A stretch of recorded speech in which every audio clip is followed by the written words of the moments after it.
Hello, everyone. Welcome into today's Q&A session, transitioning into the leadership role presented by our head of leadership growth at Watermark Learning, Dr. Jason Pugh. My name is Mariela Salinas, and I'll be assisting and moderating our session today. We are in Zoom for today's session, and we will be sharing a copy of this recording with you in an email after the webinar. We do encourage participation throughout the Q&A session, so please use the chat or the Q&A option throughout the session. Educate 360 is so excited to present this webinar today. So without further ado, I will hand it over to you, Dr. J. Hey, thanks, Mariella. I appreciate it. And welcome, everybody. I wanted to mention first and foremost for today that this is going to be a little bit of a different feel. So I'm so glad you're joining me for this. Normally when we do webinars, we will go through, we'll lay out about 45 minutes worth of information for you and go through. Today's going to be a little bit different. And the reason why is because this is about you.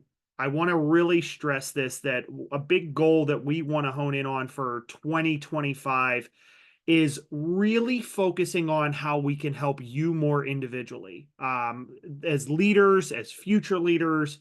And so I really hope, if you can, I want us to make sure that we genuinely have questions, because the first part of this is going to be a little bit of content. But for most of today's session, it is going to be more of a fireside chat. This is your opportunity to ask questions in leadership, to ask the questions that sometimes we're afraid to ask because it's like, well, I don't know if I'm doing the right thing, or I don't know if I'm missing something here. And so we want to be those people that can be able to help out and answer those questions with you. So I say that we're going to kick off a little bit on how to transition into the leadership role. And then the goal is let's start firing off some questions, and we will make sure we read through them. We'll make sure that we answer them. And so I want to make sure that we have that available for you. So with that said, let's hop in. I want us to talk a little bit first about understanding how we have gotten into the role. So I'm going to ask a question for you all to begin with, is how many of you are currently in a manager role to where you have direct reports? Maybe it's a couple, maybe it's 9, maybe it's a little bit more, maybe it's 3. But how many of you have moved into leadership? By a thumbs up, just showing by that understanding. Yeah, it can be a hand raiser as well. Perfect. Brilliant. Excellent, excellent, excellent.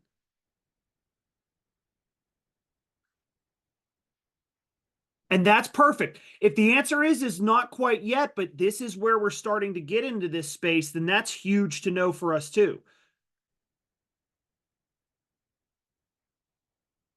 Excellent. Very, very, very good.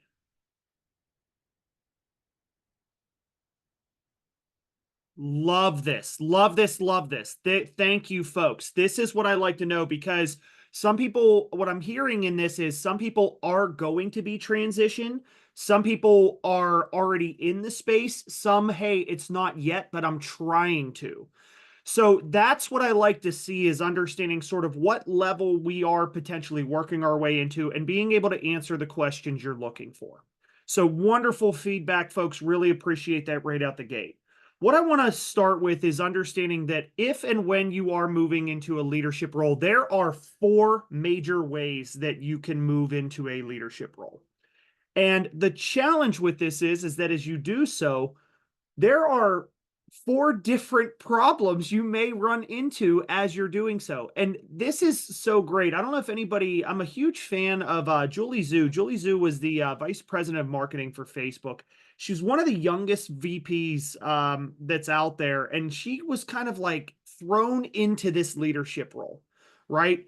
And so what ended up happening was they asked her this question, and they were like, what would you tell people if you yourself, were wanting to know that as you were moving into leadership? And she said, there's 4 things that I wanted to make sure I could get.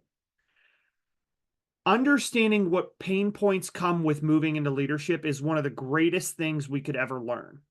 And so I love and I love what I'm seeing in the feedback right now to where, there's a lot of, hey, we lead ourselves, which is a huge piece. No, we're not there yet. Just FYI, Gian, I'm answering some questions right out the gate of what we're seeing in the chat. Like I said, the goal behind this is much more of a fireside chat where I can answer your questions and get your feedback versus just rolling through content, if you will. So, in these four ways of how we can become a manager, there's typically four pieces of how we can move. Number one is what we call the apprentice.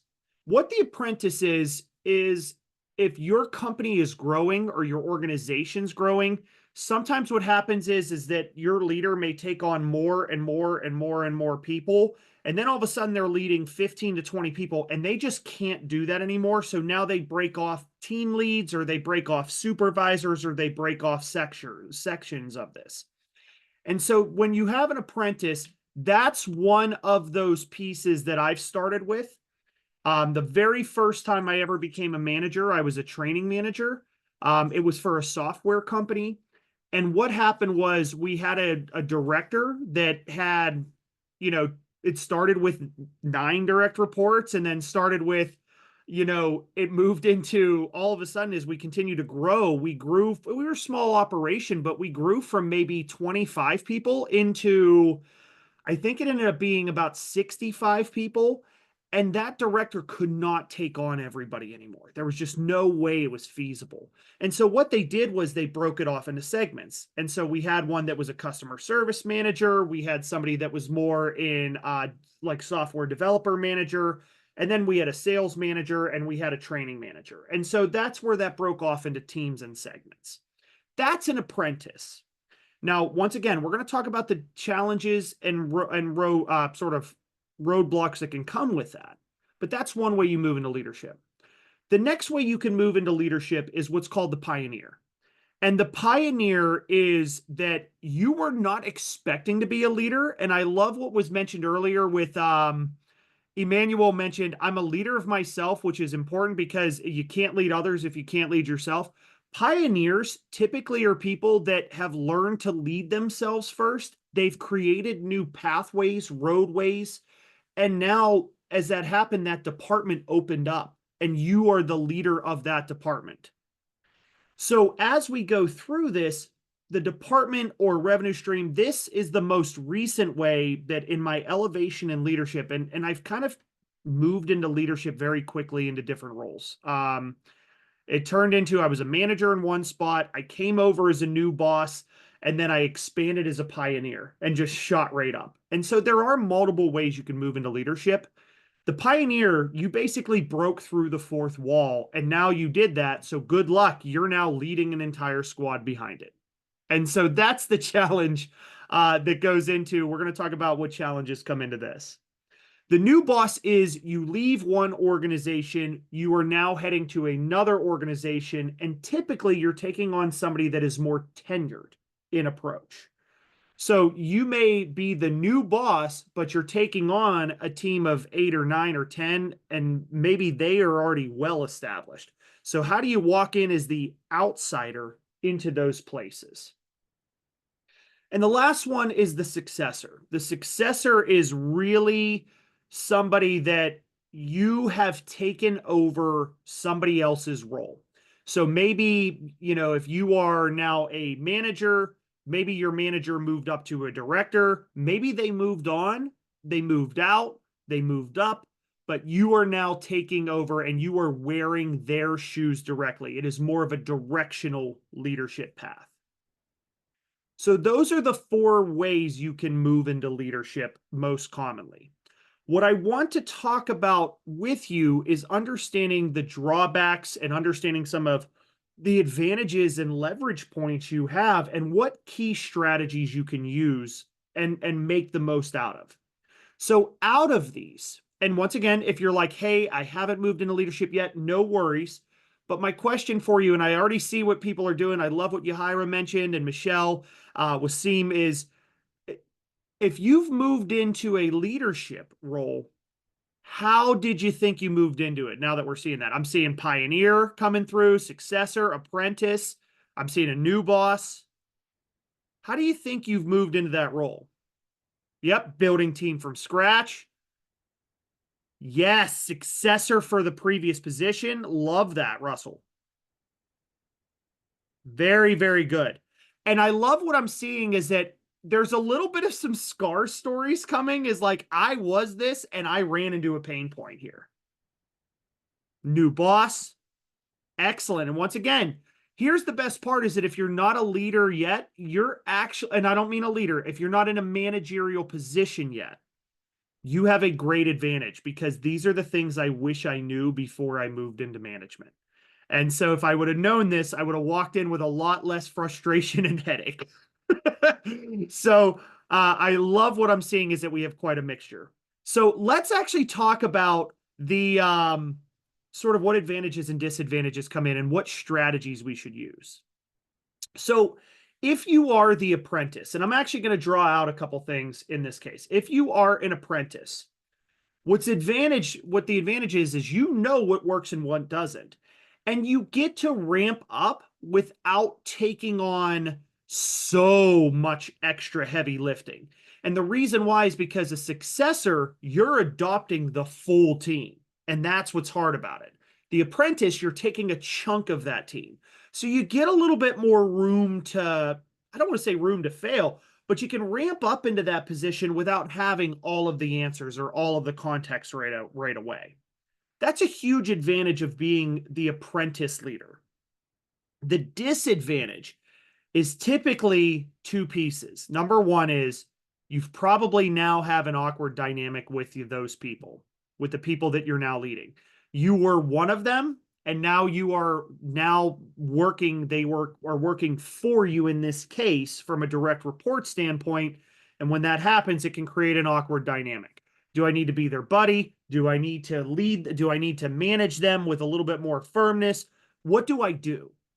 And the other thing is how do I define what I was doing and should be doing versus what they need to be doing? How do I define what those roles are? So I always say if you're an apprentice leader, the goal is this.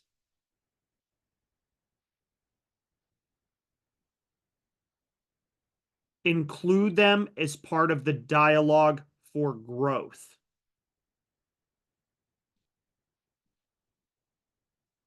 And I'm seeing some questions about the PDU, what this is categorized under. This would be considered, if you are focusing on the PMI triangle, this would be the power skills, by the way.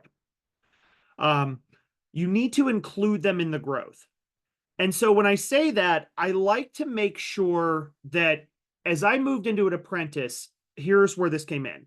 We had about 5 to 6 trainers on the team. We taught all the software components, different areas of it. And when that happened and I was moved into the training manager role, it created an awkward dynamic because I did not have the most tenure on the team. There was 2 or 3 people that had more tenure. Well, that creates a little bit of dynamic struggles in this. So one of the things I did whenever I sat down into leadership is I focused on including them in the growth. And I said, listen, I know that my role has changed. I get that. But I want to make sure that we are on the same path together. I want to make sure that we are growing in the way we need to. And I need to know what that looks like from you. I really try to be very inclusive in the approach. And the reason why is because there is a psychological fear of threatened. They get threatened because if somebody got overlooked, they feel threatened that they were the ones that were passed up. So your goal is to include them in that dialogue for growth. It's not to be the buddy, buddy, buddy, hey, I got you, like let's hang out, but it's really much more of the space of saying, I want to make sure that you're included in this dialogue because you're way too valuable. And I want to make sure that you include them in the growth. So another strategy I like to use with this is what we call we language. Anytime we're communicating from an apprenticeship role, it's not saying, I need you to do this, and you need to do this, and you're not doing that. What we need to do instead is say more along the lines of, here's how I think we can make this work. I think there's a way that we can bring this in and be really successful as a team. We have to shift the mentality to the team mindset. So I really amped up my we language. And I didn't do that when I was an apprentice. I wish I did, because whenever I did that in my next role, I was very, very successful in really building that partnership, is that it's we mentality. So for my apprentices out there, does this help? That if you are in an apprentice role, more we language, less me versus you language, include them in the discussion of growth in the way that we move. That will alleviate that pressure off of that. Excellent. Excellent. Very good. All right, let's talk pioneers. My pioneers out there. And so, as we go to pioneers, here's the advantage: you are known as the expert. Brace yourself. People come to you, they go to you and say, "Hey, you seem to know what you're doing. I need to talk to you." And that's beautiful. It's like, yeah, you know what? This is cool. People are looking to you for the answers. And I will tell you, in my more recent movements in moving from a director to the head of the business, it's shocking to see that. And I'm not trying to share what age is, but I'm not in my 60s. I don't have 38 years experience, but it's something to where you get viewed as an expert in your space. And when that happens, there's a lot of benefit to that. The other way that I like to look at this is you get to kind of build your team. They trust you to build your team. They trust you to bring in the resources you know to be effective, which is wonderful, because when we were bringing on our facilitation team, we have two amazing directors that are wonderful. You know them, you've seen them. Susan and Andrea are just brilliant minds. We have a whole wonderful team of facilitators that deliver all kinds of events. But we got to build that. And that's an advantage of being a pioneer, is you get to build that. The disadvantage is that other people don't have that knowledge. So brace yourself. You're a little bit on your own island. You're on your own island. There is success is dependent solely on you. Like Queen and David Bowie, you are under pressure because there isn't as much of a safety net as the pioneer leader. And the challenge is that not that they don't want to help you, but it's that they might not know. They might not know what the area or the arena looks like in this space. So what happens here is a disadvantage is you're floating on your own island. The best advice I can give for a pioneer leader is to truly network and look for external ideas. I can't tell you how important it was to really get to know other L&D leaders in the space, to really get to know other game changers in the space, to be able to network with them, to partner with them. And the reason why is because they are the people that know what you know, and they are the people that look to you as well.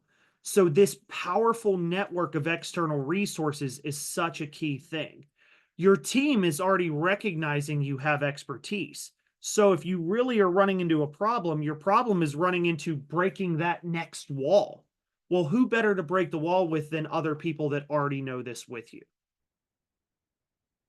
And so I really want to make sure, if you are the pioneer leader, you have to get comfortable with true networking, looking for ways to get out there to meet people in similar mindsets, similar hives, similar approaches. That's really critical. That has truly shaped the success in what we've done. And going back to something, Danielle, you've asked a kind of a really good observation, really, more than question. And yes, Gloria, this is a key question too, is can you be a pioneer and an apprentice? The answer is yes. You can be kind of in both spaces.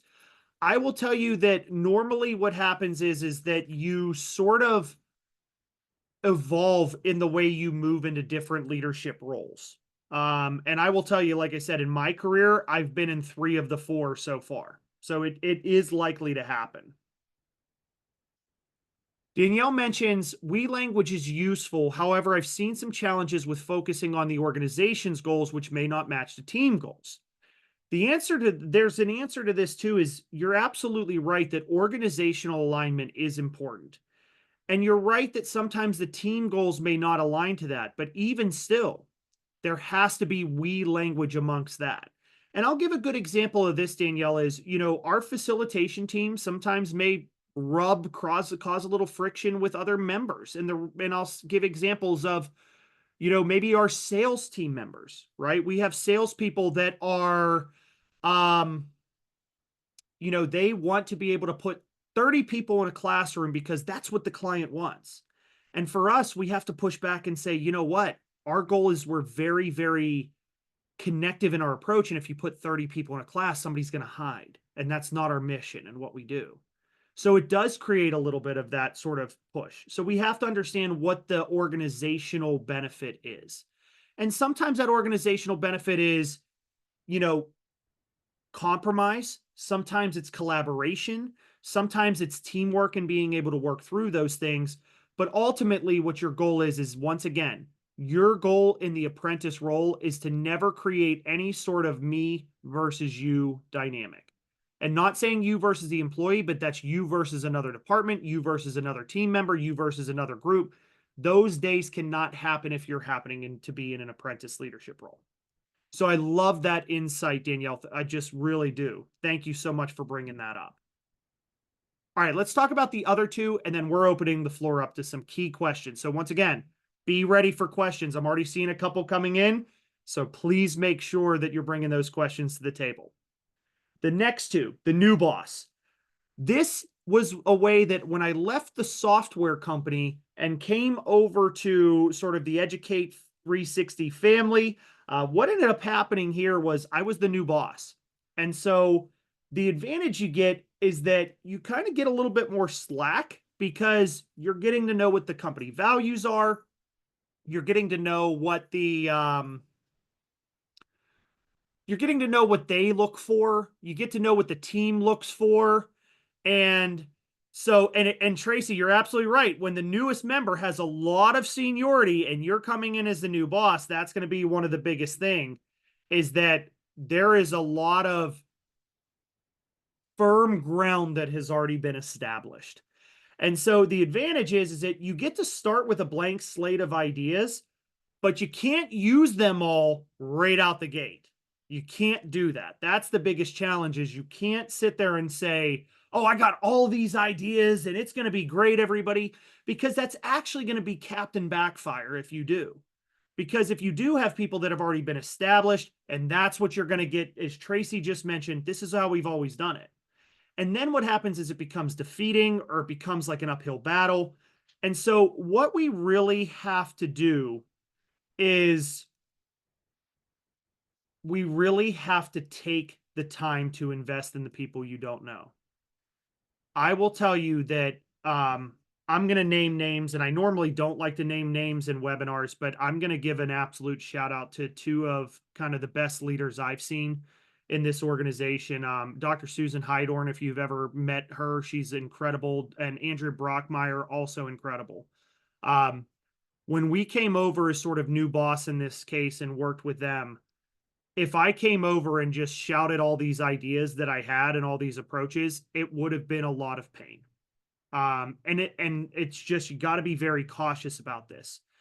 And so what ended up happening was I really spent time getting to know the way they did things first.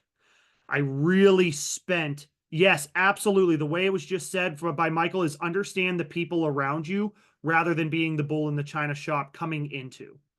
So what I really did was I spent time really getting to know what was important to Susan, what was important to Andrea, what were values they had and what was already built with the organization that they had.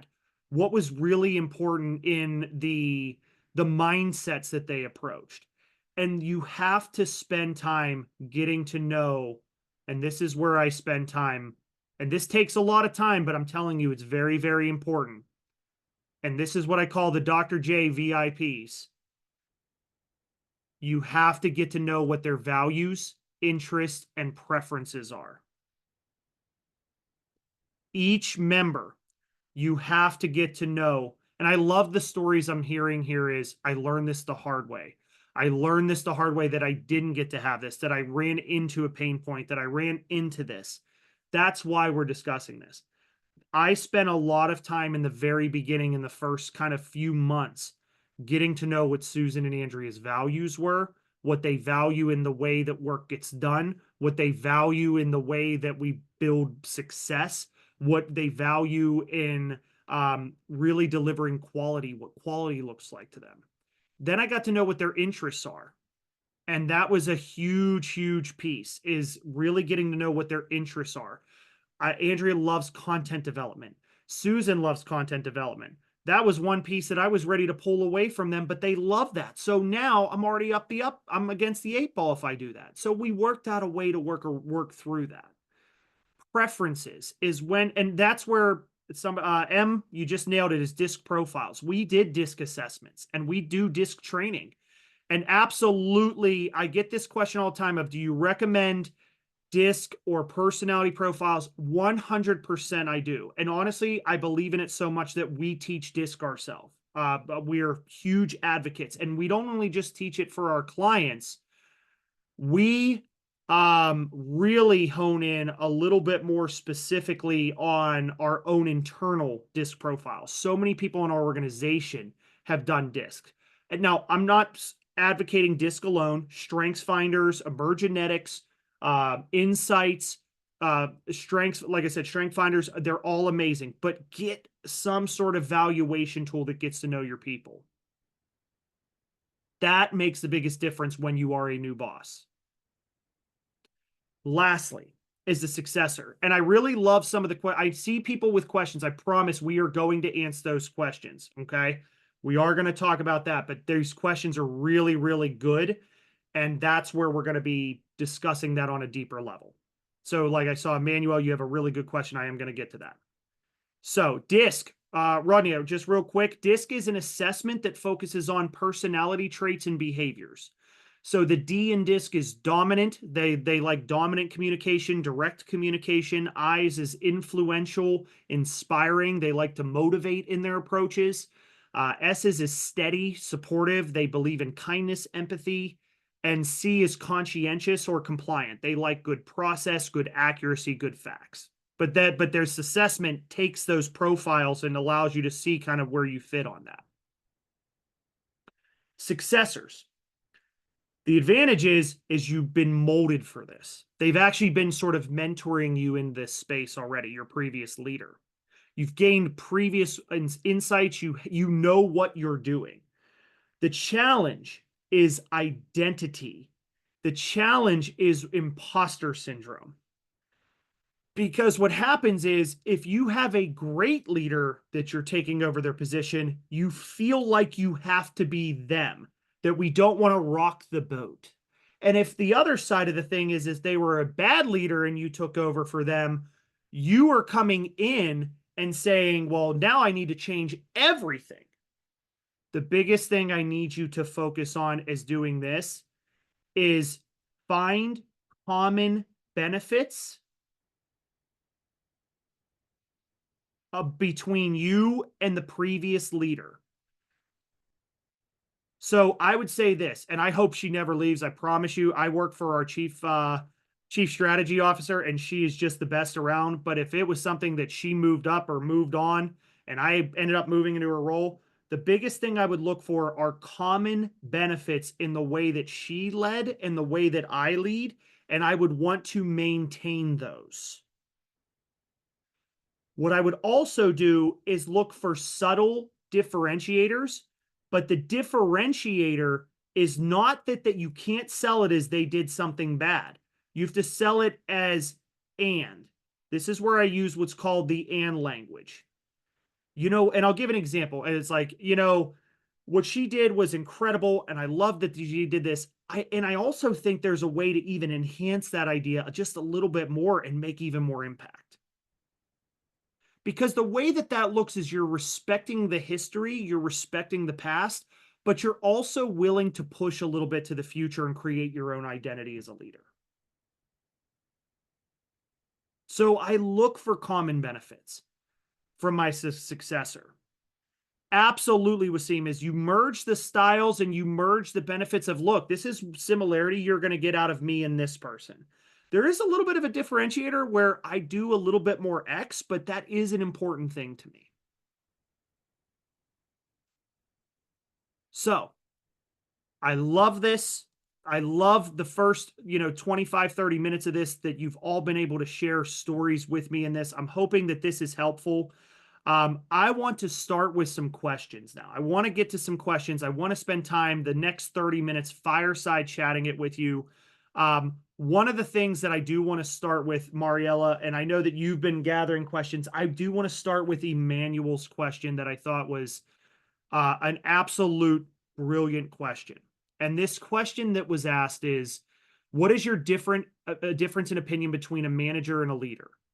And we've all had people who have been put in managerial positions but lack the emotional intelligence to lead people. Do you believe it is possible to be a manager but not a true leader? I was always taught that people don't care how much you know until they know how much you care. If no one is following you, you're not leading anyone. I have to say, Emmanuel, that question is so brilliant, and it's brilliant on two folds. Number one, the the biggest difference between a manager and a leader that I like to say is you manage tasks, you lead people. I stand by that statement with every fiber of my being. And what that means is that being a manager means that I need to ensure that deadlines are met. I need to ensure that we're staying within budget on things. I need to make sure that roles are served and what's being done. But I lead people. And that sort of piece of leadership is a very humanistic, it is a very personalized component that goes into this. And it truly, you serve more of a role than you do a function. Managerial is function driven. I love somebody just said my head exploded, manage, task, lead people. But that really is a key piece of this is when I manage, managing is a function.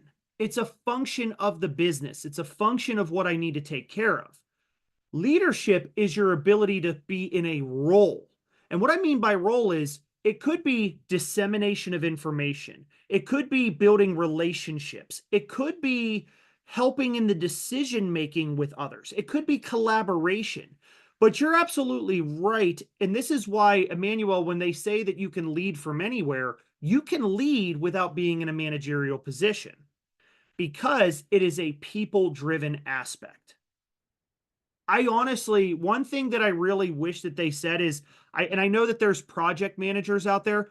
I really view them in the space of very much project leaders because the amount of people that they have to ensure dynamic relationships are met is through the roof. And so like I wish it was project like and I'm not trying to change like mindsets of like, well, we're not calling it PMs anymore, they're PLs, but they really are leaders. And that's such an important piece.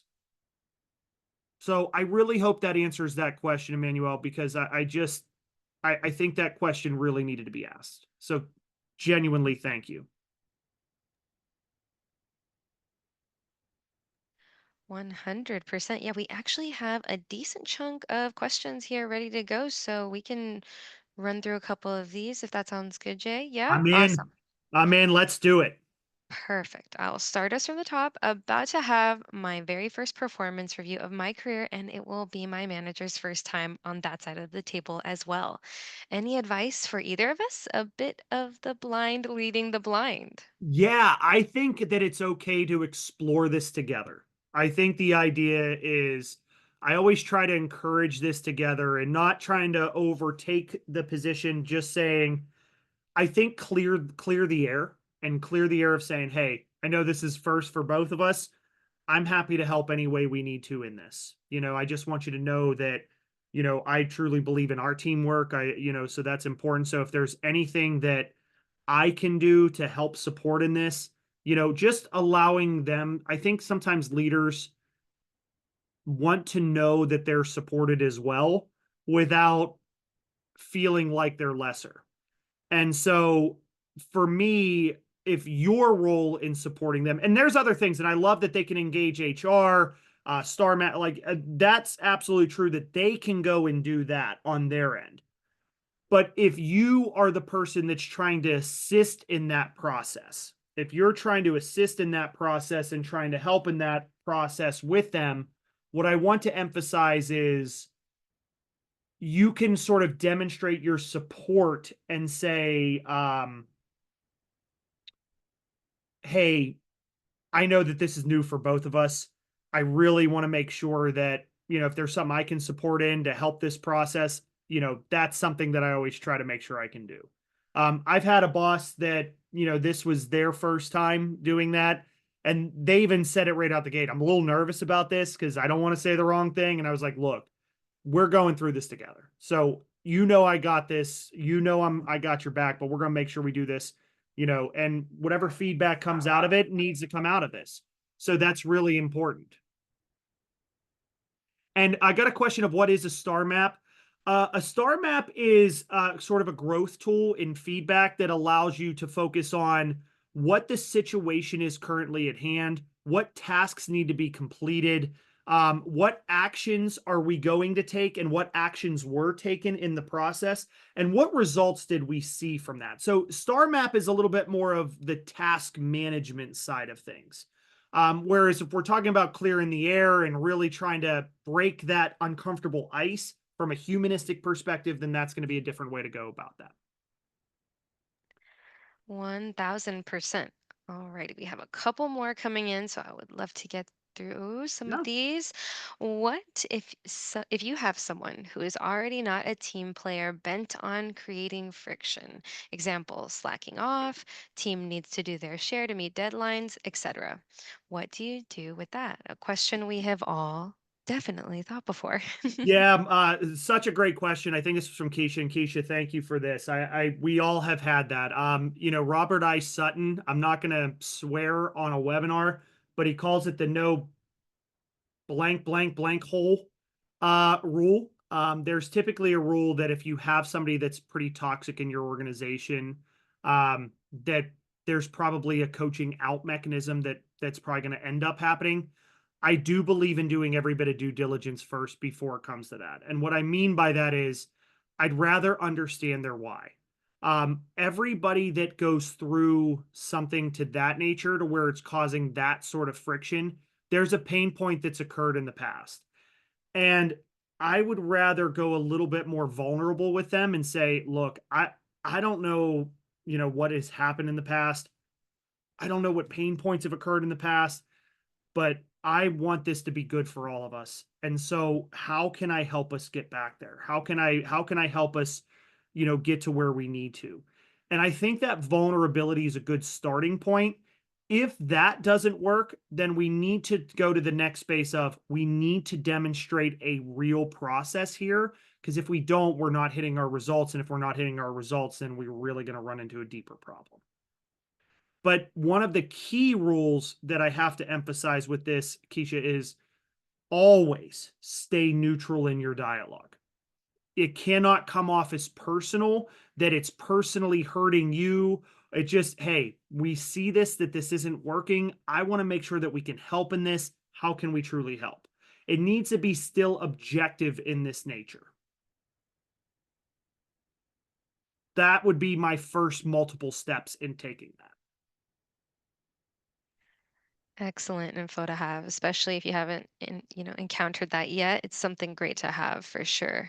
Yeah. We have a couple more here. As a supervisor with a direct report, how do you handle the dynamic slash situation when your style of management is very different than your manager? Oh, I love this one.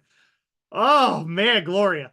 I love this question because I will tell you that I had a senior vice president in a previous role that was a high SI on the disc wheel. And just explaining that again, S and I's, they're steady, they're supportive, they're kind, they're empathetic, they are truly kind individuals. I am not that way as a human being. I'll start by saying that I am more of a direct D in the approach. I am more of a DIDC-ish to where it's like I love action movement. Let's get to it. Excuse me. My apologies. So sorry. So in this case, it was something to where it was uncomfortable because they wanted a constant check-in. And as a sort of a leader, I'm somebody that I like a little bit more autonomy. I don't need to talk about everything. They were somebody that would set up hour-long meetings just to have a one-on-one, and they would just call them catch-ups. Hey, let's catch up. How are you? How are you doing? And one of the things that happened was I had to at least lay the dialogue a little bit of, and I always say that it appears that this is important to you. And this goes back to Teresa's component of this is why personality assessments are really important. Because what I did with her was I said, hey, it seems as if having those very human dialogues and connective dialogues is really important to you. I hope it's okay for me to share that I don't necessarily need that as much, that I'm somebody that I'm a little bit more of a business first mindset. I always like to say I'm absolutely willing to meet you where you are because I know it's important to you as a person. But no for me. And I always like to say, but no for me. I personally don't necessarily need that. I took that dialogue with my leader, and what ended up happening was she opened up even more. And she said, I think I'm that more mom type that I hug my kid because not because they need the hug, but because I need the hug. And I was like, totally get that. Like, I'm with you. I'm with you there 100%. So, what we ended up doing was we brought it back to 30-minute dialogue. We started with tasks first, but we made sure we took more bite sized chunks. And the last 5 to 10 minutes was a real catch up. That was what we did. And I think it was really just meeting each other where we are. And I think the more aware that both parties are in this, the more that we get things taken care of. Fantastic insight. Awesome. We have another question here. Advice for someone who is a successor and the former boss was very popular. Yeah, see, this goes back to common benefits. And I think when they were very popular, I think we talk about shoes, right? Having to fill their shoes. And when that happens is it's almost like I have to do everything they did. I think the biggest thing that you have to do is show the respect for the way that people did that if they were popular. You know what? I love how, and I'm just picking a name. Mariella was my previous boss. I love how Mariella did X, Y, and Z, and I really want to continue that because that is important. Another thing, but it's okay to say, hey, as a leader too, I have an idea or two that may also be helpful. So I like to use, once again, that key piece that we really have to use is that and also language. I also think that there's a way that we can add on to this. I think there's a way that we can even expand their idea, respect what they've already brought to the table, and go even further in this space. So that's the approach I would take with the successor is the true respect of the history, but also looking to say, and I think we can do that. I love a little yes and to That's help with it. leadership. Awesome. We have another couple of questions. And again, thank you all so much. These are all really This is what we fantastic, were hoping for, folks. This is making my engaging. whole day. It's making my whole month. Are you joking? Like, this is awesome. So, all right, we have another couple questions. I've been in a couple of different situations as successor and also as a pioneer, but somehow I feel like I'm not in the right place at the right time. How do Mhm. I make a breakthrough? This is a loaded question. Um, I think that if we're not in the right place at the right time, I think we have to get a little bit more positively candid about asking for what we need to do to get to that next space. I also think that we need to make sure we're very open to the feedback. And what I mean by that is, I will tell you that it took me a while to break through into leadership role, into a manager role. And you just felt like, man, I'm doing so many different things and I'm making so many differences in what we're doing. Why am I not moving into a managerial role? I don't understand it. What ends up happening is that I really had to find a real mentor. And I really had to ask that question of, hey, I kind of need to know what am I missing? Because I need you to be honest with me. I need you to be upfront with me. I need to know what it is I need to grow in because this is a real goal for me. And I know that some things take time. I always like to say, I know some things take time, but I do have this goal and this is important to me. So, what do I need to practice? What do I need to grow on in order to get this place?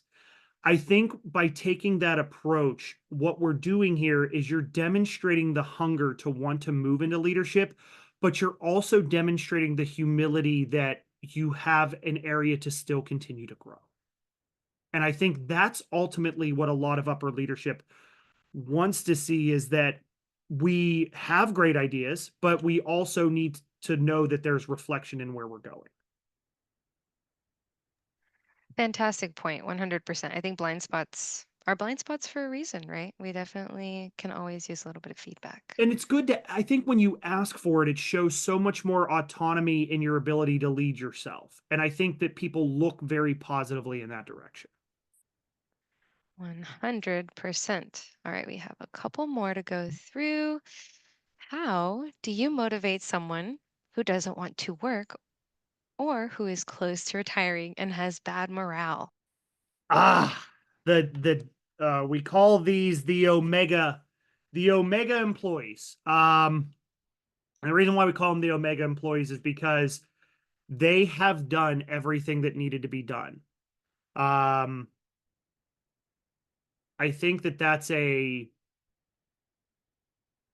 big piece here is what do you do with somebody that's accomplished a lot of things and you still want them to be motivated? I think that what we need to do is look at them as, hey, I know you've done a lot here. I think you really have to spend time respecting the history of what they've done. Um, I look at an employee that if they are 35 years in the game and they are getting close to that retirement, I need to start that conversation of listen, you have done more for this organization than I think that anybody has ever maybe given you credit for. And I need you to know that I recognize it. I think what's really important before we go is I want to make sure that you are able to transfer your knowledge to other people. And the reason why is because you have a lot of ideas and you've done a lot. Typically, when people have become that shrouded in darkness, it's because they haven't been heard and they've been overlooked and then they just got complacent. And so they were like, well, I'm just going to do just enough and that's going to be it. So I think if you're the person that shines that light through and sees them for who they are, they're a little bit more willing to say to them, you know what? I'll start transferring some knowledge because you see this. I'll do this for you because this will at least leave a little bit of a legacy behind that there is respect in what this did.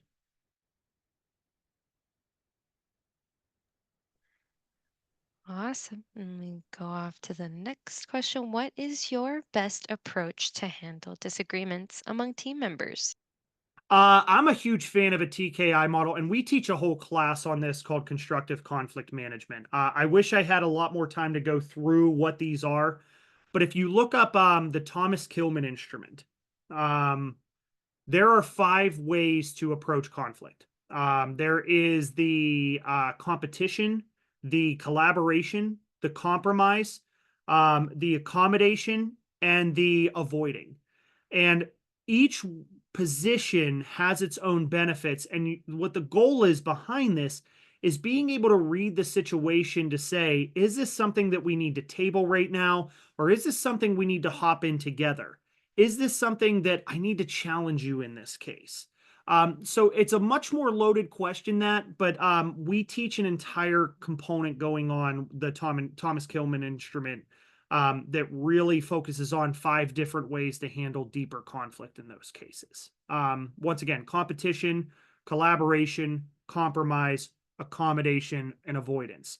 There are 5 areas that go into that, but we really have to diagnose what that is, and we teach on how to diagnose those things. And it is so helpful in the long run for sure. Awesome. We have a couple more in about 10 minutes, and I want to be so mindful of everyone's time. So, just in case we don't get to everyone's questions, thank you again for still throwing them in. We will definitely take a peek over them, and we'll definitely talk about them. So let's see. We had another question as the new boss. How do you learn to invest in people you don't know when they don't make it easy? They have a preconceived notion of who you are and are not interested in you being the new boss. We kind of spoke a little bit about that earlier, right? Yeah, I think we did. I think once again, I like an assessment and the reason why, and if not an assessment, then it's really just understanding that people move at their own pace. Sometimes people are a little bit more guarded. Whenever that happens, I like to really go to the values, interests, and preferences.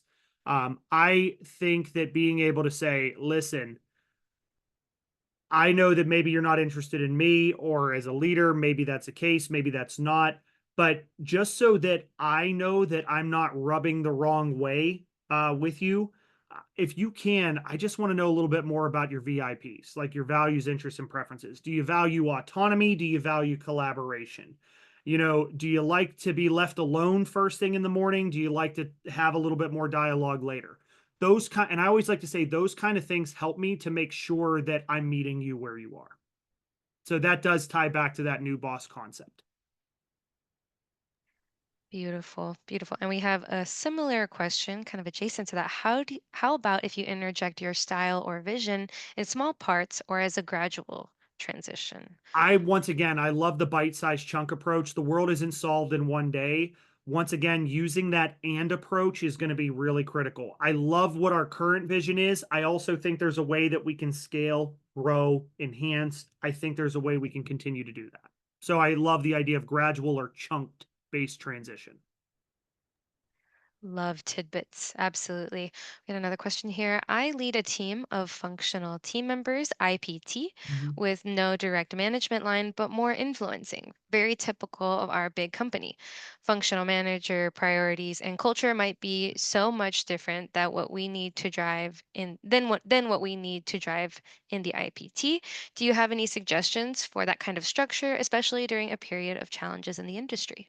Yeah, Aslam, I love this question. The answer to this, and once again, we have courses dedicated to this. We have an extending your sphere of influence class and an influencing without authority class that really goes through several different ways of being able to influence without having the positional authority to do so. To answer this on a little bit of that kind of structure, the biggest thing that I would know, and this is going to be a very loaded question for you to think about, why do people listen to you as a person, not your position, not being a project manager, program manager, not leading the teams of that, but really focusing more on the ideas of why do people listen to you as a person? That is a huge self inventory piece I would spend some time with. I found out that whenever, and I was a program manager. So I was a program manager before I moved up. And when I was a program manager, one of the pieces that happened was I realized that I might not have direct reports, but I have to influence a lot of people. I needed to do the inventory to find out why do people really listen to you? And for me, it was passion. They knew that I asked really meaningful questions. I really elicited a lot of good requirements out of them and knew that I understood them. And so people were more willing to dive into things with me because it didn't just feel like I got it, but I got them. But that's something I knew about myself. Just going through a few more questions here. And like I said, I know that we're running a little bit out of time. This is so good. This is amazing. So I saw a question about is it beneficial to know technology in case you're leading a technical team? I think so. I honestly, here at Educate 360, we are really big on people, management, and technology.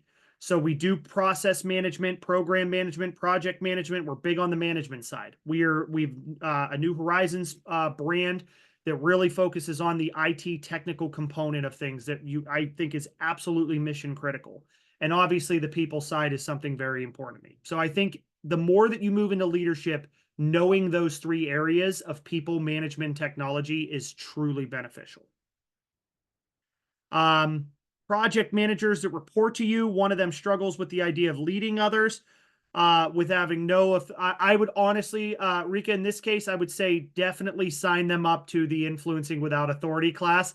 The reason why I bring this up is because sometimes there's that imposter syndrome that comes into play. And what we really need to find out is um, why is it that people really listen to you as a person? And we help people find that answer. How do you handle micromanagers? I like to make sure of really at least laying a foundation of what we call expectations, mutual expectations, Justin. I say that because when we talk about handling micromanagers, one of the biggest things I like to share is look, we both want the same outcome. We both want to make sure that results are being achieved. I want to stress how important it is that we set mutual expectations that if we don't hear something by X, that's when the follow up can come into play. It is okay to advocate for yourself, but you can't do it in a way that is frustrating or aggravating. It has to be to where you're just setting a mutual expectation. So if we're working on a weekly production cycle, hey, if you don't hear from me by Wednesday on initiatives by this or that, definitely reach out. We can hone in on those things. I think that's a mutual expectation that we can hold. That's a way that I handle micromanagers is I recognize how important task management is to them, but we have to set mutual realistic expectations. Awesome. And you ready for one or two Let's more? get yeah, let's see if we can get I know we're down to a couple. Okay. Let's get two or three more and then we're wrapping this up. Unfortunately, I think we're there. Yeah, that sounds good. Actually, we have one that's a really great segue from the previous question. How do you stop yourself from micromanaging? Mm. I love that. I love to check in, not check up. And what I mean by that is I like to make sure that if I'm following up on something with them, I don't ask what they're doing and what they're working on, but I will ask them how they're doing. Um, hey, I know you have a lot of things on your plate. I just wanted to check in and just see how you were doing. Do you need any support? Is there anything to be able to assist on that I can make sure that we're helping? Just wanted to at least check in to see how you're doing. They will then open up on their pain points rather than you just saying, well, what are you working on and where are we at with this? They're not going to feel like they're supported in this. They're going to feel like they're interrogated. So check in, don't check up. Love that. Love it. And then I think we can probably finish off with this one. How do you handle staff who dictate when they will do the task after you told them you need the work done now or today? I think we have to mutually respect priorities. I think that's a big thing is that we have to determine what is prioritization. That has to be done together.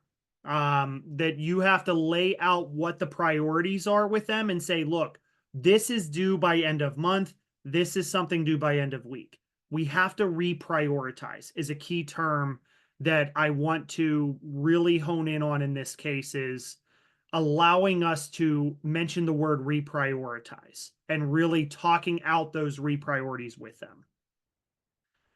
There is one final question, Mariella, that is an important question from Jeff that I want to finish with, if that's okay. That been an employee for 18 years, got promotion to supervisor of cybersecurity.